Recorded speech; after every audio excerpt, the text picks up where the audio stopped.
खुलुमबाय गोजोन फुंबिलिनि गाहाम हामलायनायखौ बड'सा नायगिरिफोरनिसिम बावहरबाय। दिनै 22 मार्च 2022 इं मंगलबार बारायनि सानसेनि फान्जामुथिखौ फरायथिनानै होनो लादों आं रिमा बसुमतारिया। मेष राशि बिसिनि मोजां नखर दैदेनलांनायाव सुखु मोननो हागोन, फारफ्रोमथिंबो मोजां।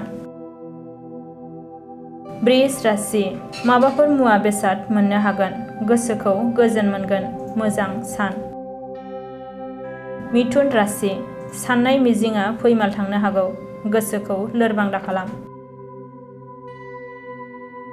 कर्कट राशि माबाफोर जाब्रबथायाव गोग्लैनो हागौ, जेरैबो सांग्रां जानानै थानांगोन। सिंह राशि लोरबां जानानै थानाय देहाया साबस्रांगोन, देहायाव बोलो फैफिननाय बायदि मोनगोन। कन्या राशि माबा मोनसे मुवा खहा जानो हागौ, गोसोखौ सान्थि मोननाय नङा। तुला राशि मोजां खामानि मावनानै गोहोम खोख्लैनो हागोन, नखराव जौगानाय फैगोन।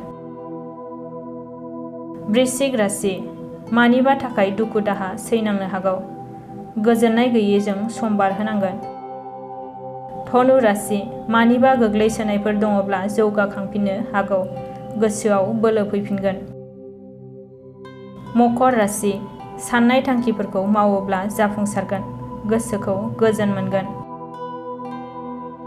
कुम्भ राशि सुथुरफोरा बांसिननो हागौ, जेरैथिंबो सांग्रां जानानै थानांगोन।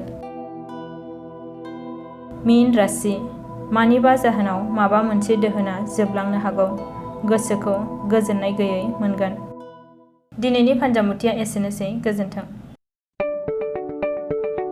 2022-2023 सोलोंथाइ बोसोरनि थाखाय चिरां जिल्लानि बेंटलाव थानाय मोनसिम सिब्राय इंलिश स्कुलाव नार्सारिनिफ्राय थाखो 8 सिम फरायसाफोरनि मुं थिसननाया सोलिगासिनो।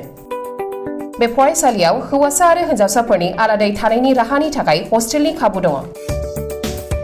गोजौ सोलोंथाइ लानाय रोंगौथि गोनां आरो मोजां फोरोंथाइ मोननाय फोरोंगिरिफोरनि गेजेरजों बे स्कुलाव फरायसाफोरनो सोलोंथाइ होनाय जायो। Computer and Science Laboratory, Games and Sports, Physical Education, Smart Class, Art and Music Class, Coaching आरो टिउसननि खाबुखौ बे स्कुलाव मोननो हागोन।